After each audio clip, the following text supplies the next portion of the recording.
Hi B நான் மீன் வரைய போகிறேங்க. ஒரு ரவுண்டு போட்டுக்கணும். அப்புறம் ஒரு எஸ் மாரி ஒன்று வரைஞ்சிக்கணும். அப்புறம் வந்துட்டு அந்த பக்கம் தலையில் ஒரு சீயை வரைஞ்சிக்கணும். வரைஞ்சிக்கிட்டு வால் பகுதியில் தாமரை முட்டு இருக்கு பாருங்களேன், அதுமாரி வரைஞ்சிக்கணும். அப்போதான் வாலெல்லாம் ஒரு பூம்பை வச்சுருக்கோம் வரைஞ்சி வச்சுக்கணும். அப்புறமேட்டுக்கு இந்த சீமாரி போட்டோம் பார்த்தீங்களா, அதை கொஞ்சம் அழகாக போட்டு பார்க்கணும். இல்லைன்னா அழைச்சிட்டு நல்லா அழகாக வரைஞ்சிக்கணும். வரைஞ்சிட்டு அப்புறம் இந்த சைடு அந்த சைடும் அழகாக ஒரு கண்ணு மாரி வரைஞ்சிக்கணும். இந்த இது அதோட வாய் இருக்கு பாருங்களேன், அதை கொஞ்சம் சரி பண்ணி அழகாக போட்டுக்கணும். போட்டுட்டு இரேசர் வச்சு நல்லா அழைச்சிருங்க. அந்த சீ பாருங்களேன், நான் வந்து தப்பு தப்பாக போட்டு வச்சுருக்கேன், அதனால் அழைச்சிட்டு அழகாக வரைஞ்சிக்கணும். அப்புறம் கண்ணு வரையணும், ஒரு ரவுண்டு போட்டுக்கணும். அப்புறம் அதை சுற்றி ஒரு வளையம் போட்டுக்கணும். வளையம் போட்டுக்கிட்டு அந்த அது மேலே ஒரு ஒரு டவுலியூ மாரி வரைஞ்சிக்கணும். வரைஞ்சிட்டு இந்த சைடு ஒன்று அந்த சைடு ஒன்று வரைஞ்சிக்கணும். பண்ணும் அது கண்ணு பாருங்க, இது டவுலியூ போட்டு சைடு பண்ணும், அதனால் இது வரைஞ்சி பாருங்களேன். நீங்கள் ஒரு இரேசர் பக்கத்தில் வச்சுக்கோங்க. நான் பாருங்கள் அழைச்சிட்டு அந்த கண்ணை வந்து அழகாக வரைய ட்ரை பண்ணிகிட்ருக்கேன். வந்துட்டு என்னுடைய சேனல் பேர் என்னென்னா ஆர்ட் பக். இந்த கண்ணு வளைஞ்சிட்டோமா, அப்புறம் அதுக்கப்புறம் டவுலியூ மாரி இங்கிட்ட ஒரு சைடு போட்டுக்கணும். அப்புறம் இங்கிட்ட ஒரு வளைவு ஒன்று போட்டுக்கணும். இந்த சைடு இந்த சீ மாரி இருக்குது பாருங்களேன், அந்த சைடு ஒரு வளைவு போட்டுக்கணும். வளைவு போட்டுட்டு அதுக்கப்புறம் இந்த சைட்லலாம் துடுப்பு, இந்த பக்கம் தாமரையோட இதழ் இருக்கு பாருங்களேன், அதுமாரி இந்த சைடு ஒரு பக்கமும் அந்த சைடு ஒரு துடுப்பு மாரி வரைஞ்சிக்கணும். அப்போ தான் நல்லாயிருக்கும். அப்புறம் இது நட்ட நடுவில் இந்த ஒரு நேர் போகுது வளைவு மாரி ஒன்று போட்டுக்கணும். சைடாகவே கொஞ்சம் அழகாக வரைஞ்சிக்கணும். என்னுடைய சேனல் பேர் எனக்கு வந்து உங்களுக்கு மீனெல்லாம் பிடிக்குங்களா? நிறையா மீன். எனக்கெல்லாம் மீன் ரொம்ப பிடிக்கும். அதில் வந்து மத்தி மீன், கிழங்கா மீன்லாம் பிடிக்கும். உங்களுக்கு பிடிக்குங்களா குட்டீஸுங்களா? அந்த இதெல்லாம் துடுப்பு மாரி வரேன். அப்புறம் இந்த துடுப்பு மாரி வரைஞ்சிக்கோங்க. அப்புறமே வரைஞ்சிட்டு வாய்ப்பகுதிக்கு போகணும். வாய்ப்பகுதியில் அழகாக வரையணும்.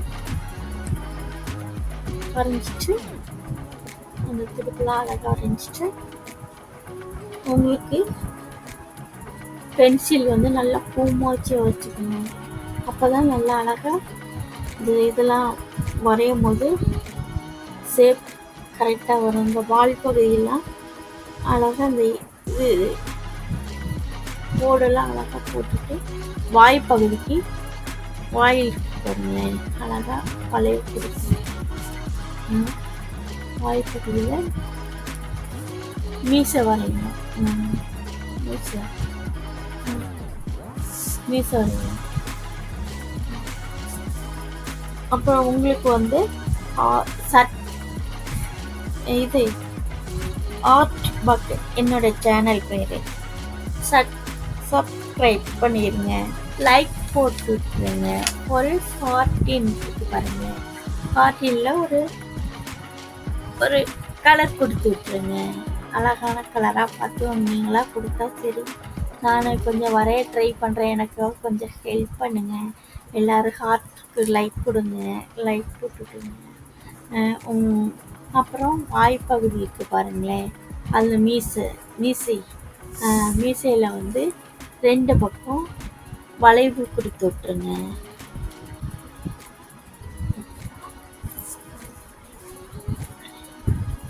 அதில் வந்து இந்த பக்கம் வந்து ஒரே சீ மாரியும் ஒரு பூக்கெலாம் வரும்ல சுழிப்பம் பாருங்களேன், அது மாதிரி 2 பக்கமுமே இப்படி அழகாக சுழிச்சு விடணும். அப்படி சுழிச்சு விட்டா தான் அழகாக வரும். இந்த பக்கம் ஒன்று, அந்த பக்கம் ஒன்று, இப்படி வரைஞ்சி விடுங்க. மீசை நெறி கொஞ்சமும் இப்படி சுருட்டி நல்லா மேலே அழகாக சுருட்டி விடுங்க. அப்போதான் கொஞ்சம் பார்க்கவும் அழகாக வரும். அதுமாரி வரைஞ்சி விட்ருங்க. அப்புறம் அந்த மீனுக்கு வந்து கலர் கொடுக்கணும். நான் லைட்டாக கலர் கொடுத்தீங்கன்னு வச்சுக்கோங்களேன், அழகாக வரும். அதுக்கு வந்து நான் 2 கலர் கொடுக்கலான்னு இருக்கேன். பீச் கலர் ஒன்றும், ஆரஞ்சு கலர் ஒன்று கொடுக்கலான்னு இருக்கேங்க. கொடுத்துட்டு கலர் அடிக்க வரையிலும் ஒரு கதை சொல்லலான்னு இருக்கேங்க. வந்து மீனு கதையை சொல்லலான்னு ஆசைப்பட்றேன். நான் ஒரு கதை சொல்கிறேன், கேட்டுக்கோங்க. நான் வந்து மீனு கதை சொல்கிறேன். மீனே பேசுகிற மாரி ஒரு கதை சொல்கிறேன் பாருங்களேன். ஒரு குளத்துல ஒரு 3 மீன் இருந்துச்சுங்க. அதில் முதல் மீன் என்ன செஞ்சுங்க, ரொம்ப சீரியஸாக இருக்குது. 2வது மீன் என்னென்னா கீரை மாதிரி நல்லா ஸ்டைலாக அழகாக இருக்குங்க. 3வது மீன் என்னென்னா பக்கம் டைலாக் மட்டும் இது பண்ணிட்டு காமெடி அடிக்குங்க. அப்புறம் ஒரு மீன் சொல்லுது, அங்கேருந்து மீனெல்லாம் பிடிக்க வருவாங்களாங்க. அவங்க வந்து மீன் வலையெல்லாம் போடலான்னு இருக்காங்க. மீன் பிடிக்கலான்னு மீன் இது போட்டுட்டு இருக்காங்க தூண்டில. அப்போ வந்து ஒரு மீன் வந்து அங்கெல்லாம் போகாத, இந்த 3 மீன் வச்சு பாருங்களேன். அந்த மீன் சொல்லுது, அதில் முதல் மீன் சொல்லுது, அங்கெல்லாம் போகாத, அபாயம் வருது அப்படின்னு சொல்லுது. அபாயம்னா என்னன்னு தெரியுங்களா? நம்ம போய் மாட்டிக்குவோம்ல, அதுதான் அது வந்து சிம்பாலிக்காக அபாயம்னு சொல்லுது. 2வது மீன் சொல்லுது, அடப்பாவி, வலையில வந்த பிறகு நான் தான் ஸ்ட்ரெண்டு காட்டுவேன் தெரிஞ்சுக்குங்க அப்படின்னு சொல்லுது. 3வது மீன் சொல்லுது, வலை வந்தாலும் நம்மளாம் ரொம்ப டாப்ல இன்ஸ்டாகிராம் மாரி டாப்ல போயிடுவாங்க, கவலையப்படாத அப்படின்னு சொல்லிட்டு இது பண்ணுது. அப்போ மீனவர் என்ன செய்யறாங்க, வலை போட்டுறாங்க. வலை போட்டோன்னா இது என்ன செய்யுது, முதல் மீன் என்ன செய்யுது, ஃபர்ஸ்ட் மீனும் அங்கங்கே துள்ளி என்ன செஞ்சு அந்த வலையிலேருந்து ஓடி போயிடுது, பறந்து போயிடுச்சு. 2வது மீன் என்ன செய்யுதுங்க, அதை சிக்கிக்குது. மீன் வலையில சிக்கினால அதை என்ன செய்யுதுங்க, குடிச்சு என்ன செய்யுது, தப்பிச்சு ஓடிடுது. 3வது மீன் என்ன செய்யுது,